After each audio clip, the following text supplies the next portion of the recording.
네, 마켓 이슈 분석 이어가도록 하겠습니다. 앞서 나눠봤던 주요 이슈 사항에 대한 전략도 들어봐야 될 텐데요.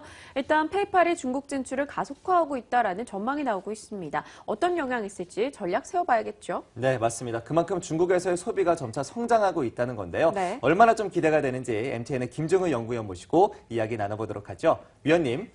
네, 중국 소비의 총량은 늘지 않고 있지만 품목별로는 달라지고 있다는 점이 포인트인 것 같습니다.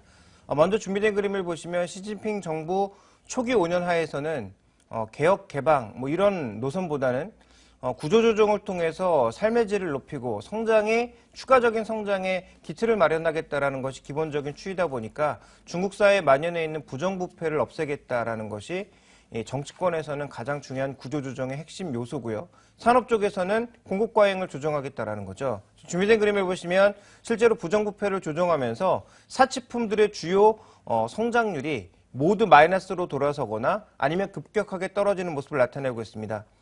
남성 의류라든지 시계 같은 명품류들, 그다음에 보석류, 화장품 등 굉장히 고가품 제품들의 소비는 빠르게 떨어지고 있는 그런 양상입니다만 총량 기준으로 봤을 때는 도시 인구가 확대되면서 전체적으로 소득 수준도 늘고 있습니다. 그래서 장기적인 관점에서 보면 중국 소비가 충분히 늘어날 수 있다라고 보여지나 단기적인 추이에서는 상대적으로 가격이 높은 고가품 소비는 줄이고 중가품, 저가품 소비가 늘고 있기 때문에 단기적으로 봤을 때 금액으로는 하향, 전체적인 트렌드로 봤을 때는 상향이 맞다라고 보고 있습니다.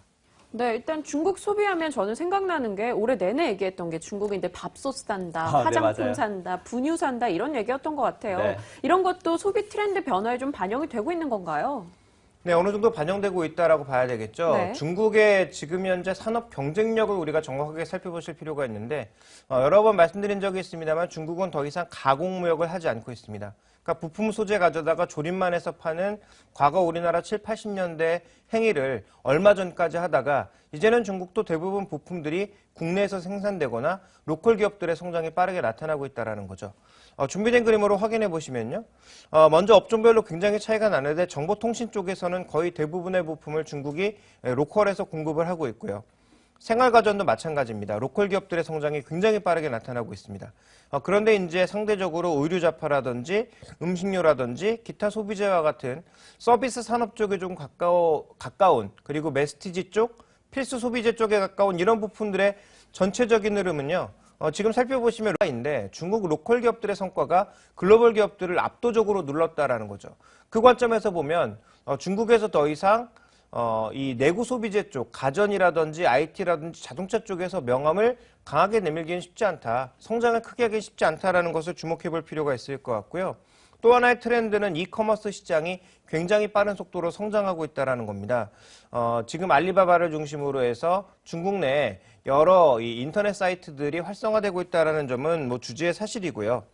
품목별로 봤을 때는 의복이나 생활가전 쪽, 그다음에 화장품, 유아용품 쪽의 비중이 가장 높은 것으로 보여지고 있기 때문에 자 이런 과정들을 우리가 좀 생각해 본다면 전체적인 흐름은 여전히 긍정적이다라고 봐야 될 것 같고 또 하나 2015년 이후 시진핑 정부가 가고자 하는 그 방향에서 놓고 보게 되면 위안화 국제화와 함께 해외여행의 확대가 지속적으로 이루어질 것으로 보여지고 있어서 이런 트렌드에 적극적으로 부합하는 종목군들을 골라내는 것이 결국은 중국 소비와 맞닿아갈 수 있는 중요한 전략이다라고 보고 있습니다.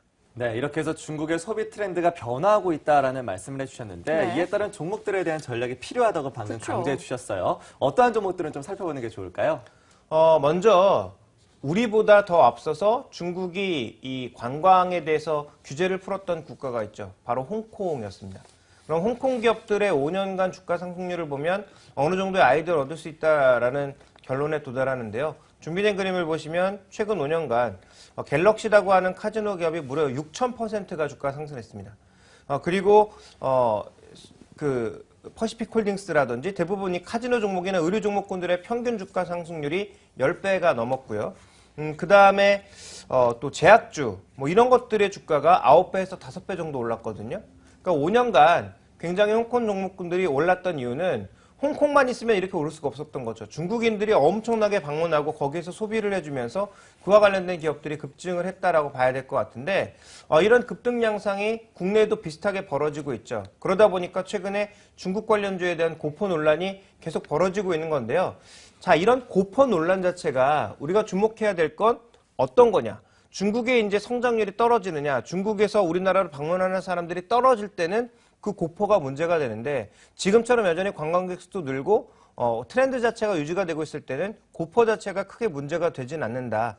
다만 고퍼인 만큼 단기적인 변동성, 늦게 산 사람들은 단기적인 변동성을 안고 갈 수밖에 없다라는 건 정도만 살펴보시면 될 것 같고요. 실제로 이익으로 봤을 때도 섬유유복 업종의 이익 모멘텀이 시장과는 다르게 꾸준하게 증가하고 있습니다. 준비된 그림을 보시면 뚜렷하게 증가하고 있는 그런 모습이 섬유유복 업종에서 나타나고 있고요. 그 다음에 호텔 레저 업종에서도 전체적인 이익이 증가하는 모습을 볼 수가 있고요.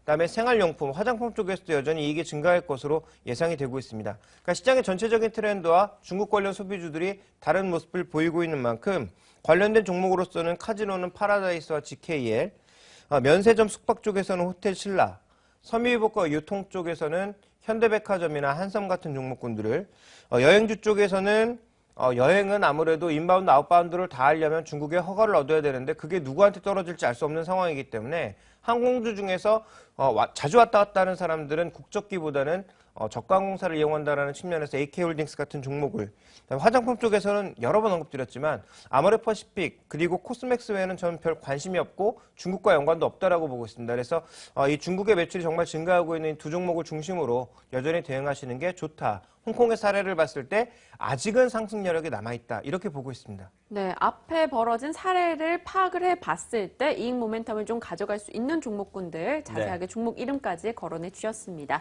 자, 이제 인텔 이야기로 넘어가 봐야겠죠. 이익 전망치도 높여가고 그리고 PC 부분의 판매가 늘 것이다라는 전망까지 내놨습니다.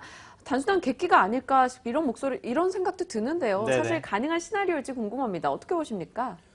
애널리스트들의 시각과 지금 기업의 현업에서 있는 사람들의 시각이 다른 건데요. 그럼 누구 손을 들어야 될까요? 저는 당연히 현업에 있는 사람들의 손을 들어야 된다고 보고 있습니다.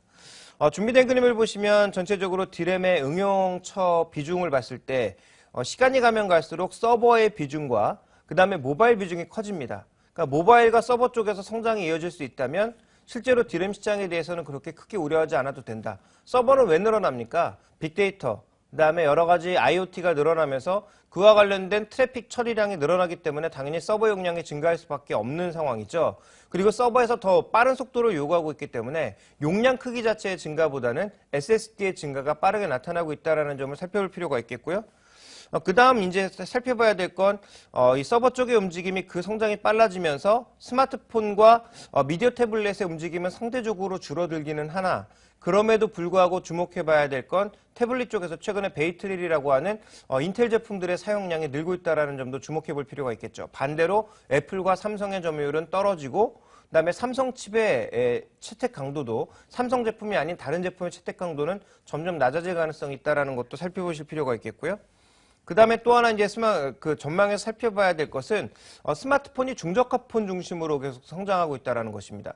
우리가 착각하고 있는 게 뭐냐면 유럽과 우리나라, 미국 같은 데만 보니까 스마트폰이 앞으로 더 커질 수 있겠어라고 생각하는데요. 우리가 눈을 조금만 돌려서 말레이시아나 그 베트남 같은 아시아에서 막 이제 성장하는 국가 말고 그 옆에 있는 미얀마라든지 이런 국가 가보게 되면 말 그대로 스마트폰과 PC를 가지고 싶어서 너무 요구하는 사람들이 많다라는 거죠.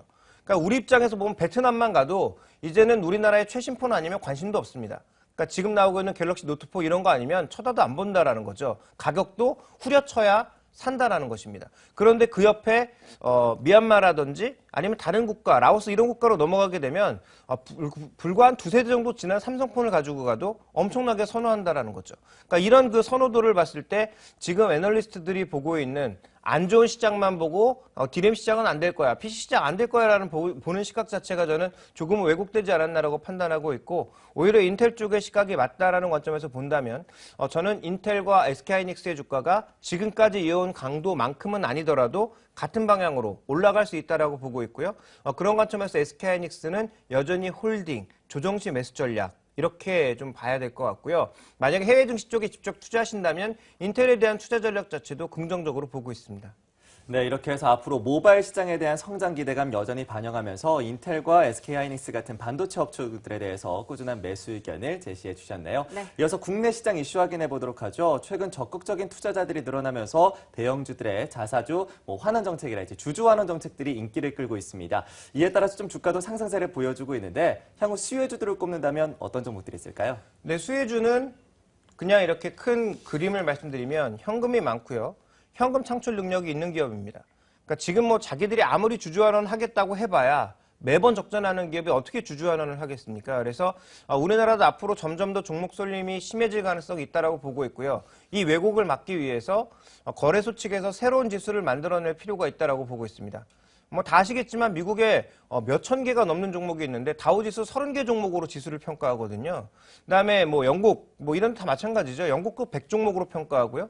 그다음에 우리나라에 코스피 200이 있지만 코스피 200의 효용성이 떨어진다는 것은 누구나 다 알고 있습니다. 실제로 지수를 움직이는 종목은 우리나라에서도 30개에서 한 50개 정도에 불과하거든요. 그렇다면 선물 시장을 움직일 수 있는 새로운 지표가 필요하다는 것은 대부분의 이제 증권인들이 공감하고 있다고 보고 있는데 뭐 얘기가 좀 삼천포를 흘렀습니다만 핵심 뭐냐면 현금을 창출해내지 못하고 현금이 없는 기업들은 주주환원 정책도 할 수 없고 배당도 할 수 없다. 그런 관점에서 대기업들, 대기업 내에서도 정말 이익을 만들어내고 있는 핵심 기업들이 중심이다. 그러면 삼성전자, 삼성생명, 현대차, 기아차 같은 종목군들이 당연히 중심이 될 수밖에 없고요. 또 각 그룹사의 중심을 이루고 있는 지주사들이 중심이 될 수밖에 없습니다. 그런 종목군들을 장기적으로 모아나가는 전략, 저는 고배당주보단 앞으로 지주사들을 모아나가는 전략 자체가 조금 더 유효하지 않을까라고 보고 있고요. 아무 지주사를 모아가도 되느냐? 아니죠. 이익을 내지 못하는 그룹사의 지주사는 오히려 버려야 될 시기가 아닌가라고 판단하고 있기 때문에 그 부분을 명확하게 나눠서 가져가야 될 것 같고요.